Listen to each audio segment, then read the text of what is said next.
Hello everyone, back with me again, Joseph, your host, and welcome back to our channel and the Catechism for Kids. Today we're journeying back to 15th century Italy to meet a very special Franciscan friar, Blessed Bernardine of Fossa. His story is filled with adventure, humility, and a deep love for Jesus. So get comfortable, and let's discover the life of this amazing man whose feast day is celebrated on November 27th.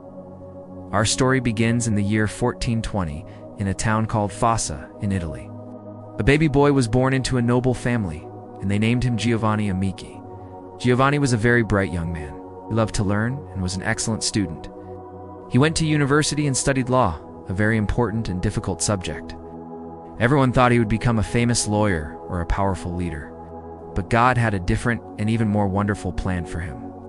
One day, Giovanni heard a powerful sermon by a famous Franciscan preacher named Saint James of the Marches.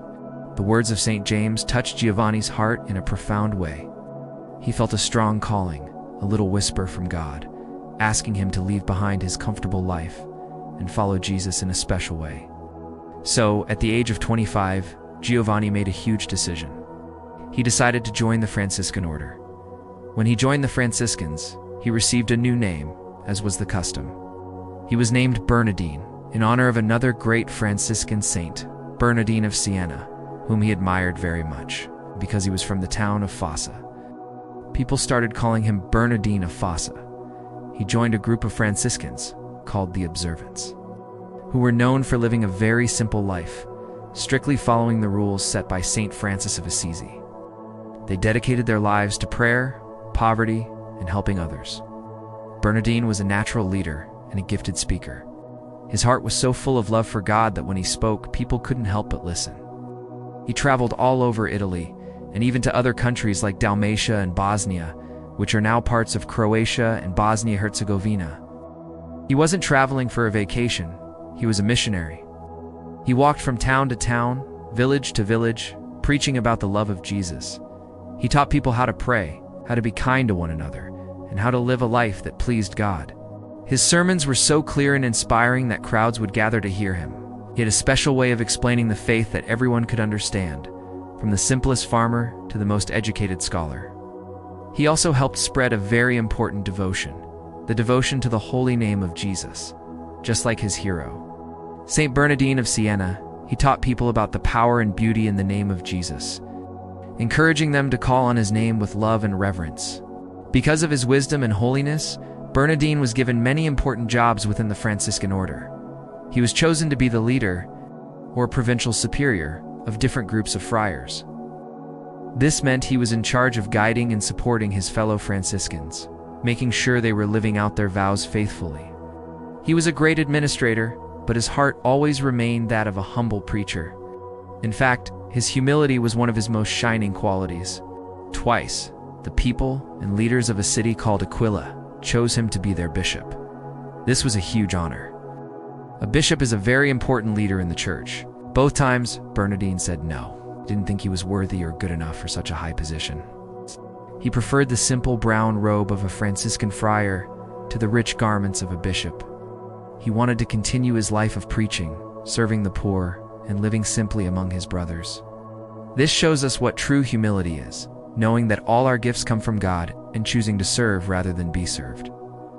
Bernardine wasn't just a preacher and a leader. He was also a talented writer and historian. Imagine this.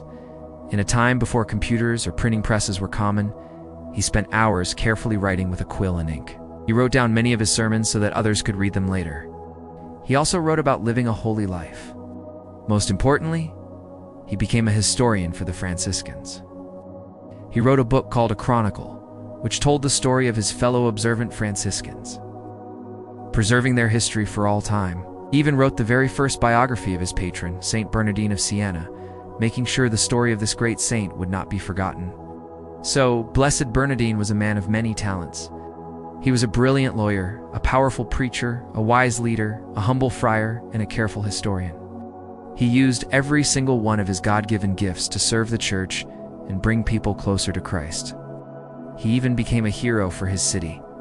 In 1495, an army led by a king named Charles VIII was marching towards his home city of L'Aquila. The people were terrified, An army marching through your town usually meant destruction and suffering.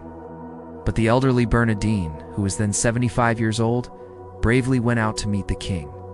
He spoke with such wisdom and authority that he persuaded the king and his troops not to enter the city, saving his people from great harm.